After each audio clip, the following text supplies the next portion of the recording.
Black hole মহাবিশ্বের সবচেয়ে mysterious জিনিসগুলোর মধ্যে একটি, যার ভেতর থেকে আলো পর্যন্ত বেরিয়ে আসতে পারে না। কিন্তু এই ব্ল্যাক হোলে যদি কখনো কোনো মানুষ পড়ে যায় তাহলে কি হবে? সে কি কখনো সে ব্ল্যাক হোল থেকে বেঁচে ফিরতে পারবে, নাকি সে অন্য কোনো জগতে চলে যাবে? পুরো ভিডিওটা দেখলে এই প্রশ্নের উত্তর পেয়ে যাবেন আর জানতে পারবেন কিছু বিস্ময়কর তথ্য। তো চলুন শুরু করা যাক।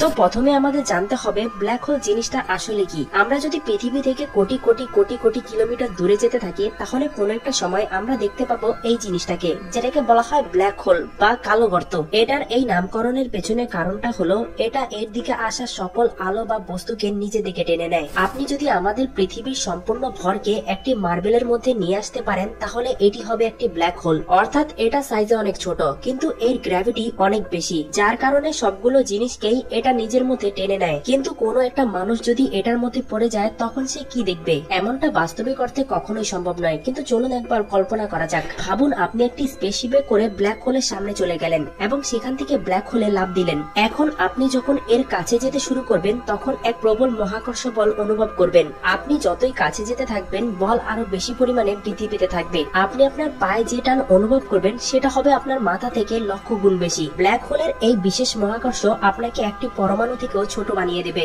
এরপর আপনি চলে যাবেন ব্ল্যাক হোলের পরবর্তী অংশ ইভেন্ট হরাইজনে। কিন্তু সেখানে যাওয়ার আগে আপনি তীব্র তাপ অনুভব করবেন, যেটা হবে কয়েক লক্ষ ডিগ্রি সেলসিয়াস। আর এটা হওয়ার কারণ হলো ব্ল্যাক হোলের অ্যাক্রিশন ডিস্ক। এটা হলো একটা ঘূর্ণায়মান ডিস্ক, যেটা গ্যাস ও ধূলিকণার সমন্বয়ে তৈরি। এই ঘূর্ণায়নের কারণে পদার্থের মধ্যে ঘর্ষণ হয়, ফলে প্রচন্ড তাপ উৎপন্ন হয়। এরপর আপনি চলে যাবেন ব্ল্যাক হোলের ইভেন্ট হরাইজনে, যেটাকে বলা হয় না ফেরার রাস্তা। এই জায়গায় সবকিছু অদ্ভুত হতে শুরু করে। এখানকার গ্র্যাভিটেশন সবচেয়ে বেশি, যেখান থেকে আলো পর্যন্ত বেরিয়ে আসতে পারে না। আপনি যখন এই ইভেন্ট হরাইজন ক্রস করবেন, তখন মহাবিশ্বের সঙ্গে আপনার সংযোগ বিচ্ছিন্ন হয়ে যাবে। এই জায়গায় পদার্থবিদ্যার সবগুলো নিয়ম ভাঙতে শুরু করে। এখানে সবকিছু আলোর গতিতে ছুটতে থাকবে। আলো এখানে বৃত্তাকার পথে ঘুরতে থাকবে। এই সময় কেউ একজন যদি আপনাকে বাইরে থেকে দেখে, তাহলে সে দেখবে আপনি ফ্রিজ হয়ে গেছেন। আর এটা আমরা বুঝতে পারি আইনস্টাইনের দেওয়া গ্র্যাভিটেশন টাইম ডাইলেশন থেকে, যেখানে আইনস্টাইন বলেন আপনি যদি এমন একটা অবজেক্টের সামনে যান যার গ্র্যাভিটেশন অনেক বেশি, সেখানে সময় অনেক বেশি স্লো হয়ে যাবে। যেহেতু ব্ল্যাক হোলের গ্র্যাভিটেশনাল ফোর্স অনেক বেশি, তাই সেখানে সময় একেবারে ফ্রিজ হয়ে যায়। আর এই কারণেই বাইরে থেকে দেখলে মনে হবে আপনি ফ্রিজ হয়ে গেছেন।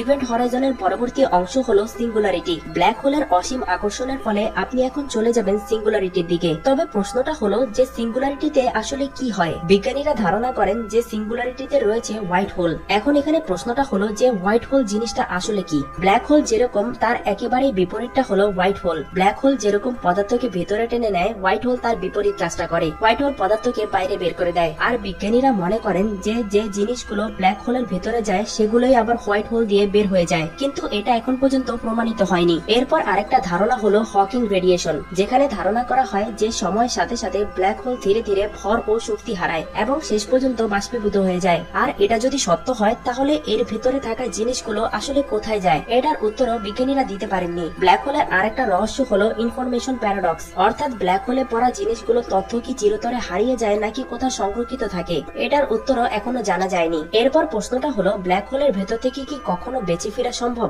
আইনস্টাইনের জেনারেল রিলেটিভিটির মতে উত্তরটা হবে না, কিন্তু কোয়ান্টাম মেকানিক্সের অনেক ক্রিটিক্যাল পর্যায়ে এর কিছু সম্ভাবনা দেখা যায়। কিন্তু খালি চোখে এটা কখনো সম্ভব নয়। এখন অনেকেরই মনে হতে পারে যে এই ধ্বংসকারী জিনিসটা না হলে কতই না ভালো হতো। কিন্তু এই জিনিসটা যদি না থাকতো, তাহলে আমরা মহাবিশ্ব সম্পর্কে অনেক কিছুই জানতে পারতাম না। ব্ল্যাক হোলে পড়ার ঘটনা হয়তো রহস্যময় থাকবে, কিন্তু এগুলো আমাদের মহাবিশ্ব সম্পর্কে জানার আগ্রহ আরো বেশি বাড়াবে। কিন্তু আপনার কি মনে হয়, ব্ল্যাক হোলের কেন্দ্রে কি আছে? এগুলো কি অন্য জগতের দরজা, নাকি কেবল মহাজাগতিক শেষ? তা অবশ্যই কমেন্টে জানাবেন।